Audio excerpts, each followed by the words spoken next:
In the land of Canaan, in the tents of the patriarch Jacob, there lived a young man whose dreams would change the world. Jacob had 12 sons, but of all his children, Joseph was his favorite, the firstborn of his beloved Rachel. Jacob loved Joseph so much that he gave him a special gift, a beautiful coat of many colors. When Joseph wore his magnificent coat, it caught the sunlight like a rainbow, marking him as his father's chosen one. But Joseph's brothers saw only favoritism. With each passing day, their jealousy grew into something darker, hatred. "Father loves him more than all of us," they muttered. "He treats us like servants, while Joseph lives like a prince." One night, Joseph had a dream, and in his innocence, he shared it with his family. "I dreamed our sheaves of grain were in the field," Joseph told his brothers. "and your sheaves bowed down to mine." Joseph didn't understand why this made his brothers angrier. He had another dream about the sun, moon, and stars bowing to him.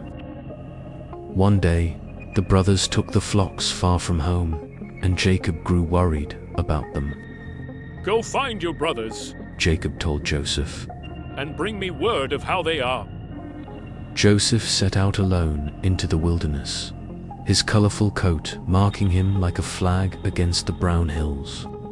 When the brothers saw Joseph coming, something evil rose up in their hearts. They seized Joseph, stripped off his coat, and threw him into an empty pit while he begged for mercy. His cries echoed up from the darkness, but his brothers sat down to eat their lunch as if nothing had happened. When a caravan of merchants passed by heading to Egypt, the brothers saw an opportunity. "Why kill him when we can profit?" They reasoned, and they sold their own brother for 20 pieces of silver. Joseph was pulled from the pit, bound, and led away like an animal to be sold in a foreign land. As Joseph disappeared over the horizon, he looked back one last time at the brothers who had betrayed him.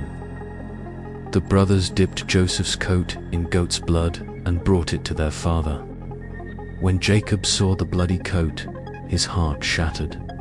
"Joseph has been torn to pieces by a wild animal." Jacob mourned for his son with grief so deep he refused to be comforted, believing Joseph was dead. Meanwhile, Joseph was taken to Egypt, the great empire of the ancient world, a land of wonders and slavery. In the slave market of Egypt, Joseph was sold to a wealthy official named Potiphar, captain of Pharaoh's guard. Potiphar saw something different in this young Hebrew slave: intelligence, integrity, and determination. Joseph worked diligently, and the Lord blessed everything he did, Potiphar noticed. Soon Joseph was promoted to manage Potiphar's entire household, and everything prospered under his care. But Joseph's good looks caught the attention of Potiphar's wife, who tried to seduce him. "How could I do such a wicked thing and sin against God?" Joseph replied, refusing her day after day. One day, when they were alone, she grabbed his cloak. Joseph fled, leaving the garment in her hand. Furious at being rejected, she accused Joseph of the very crime he had refused to commit. Potiphar believed his wife, and Joseph was thrown into prison, punished for his righteousness. Even in the dungeon, Joseph did not despair.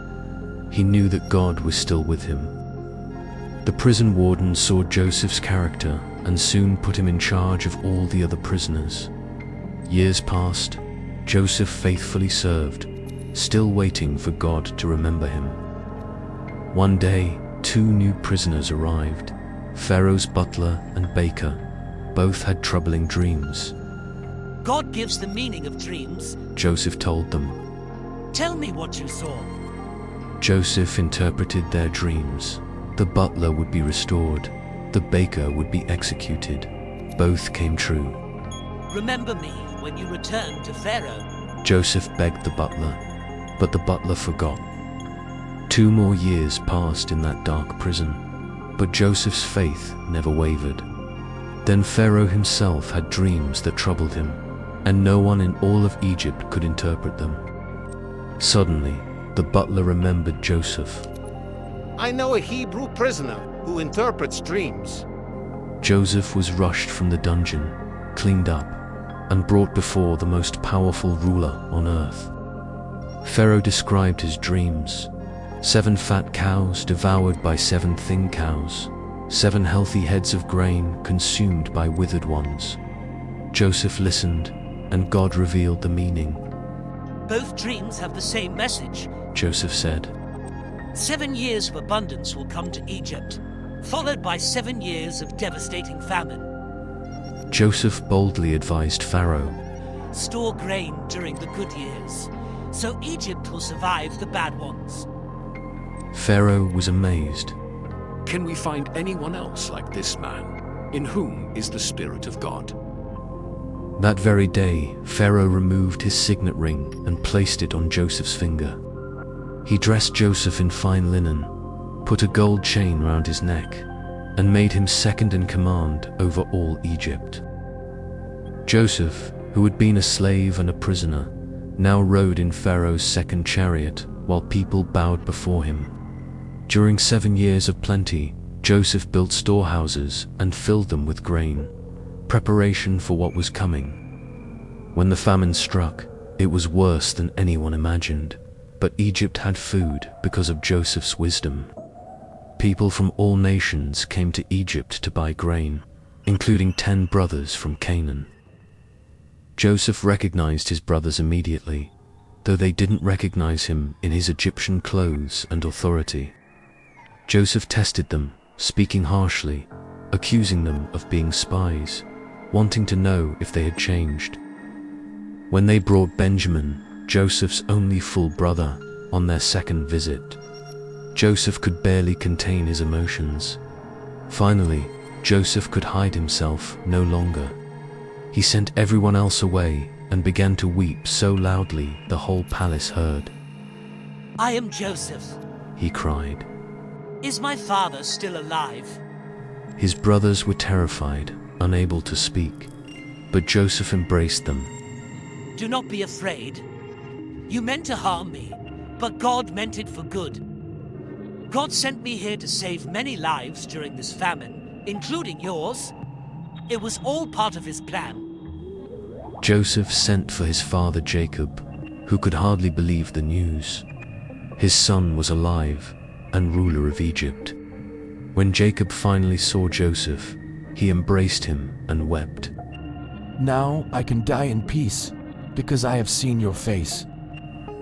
Joseph settled his entire family in the best land of Egypt, where they would be protected and provided for.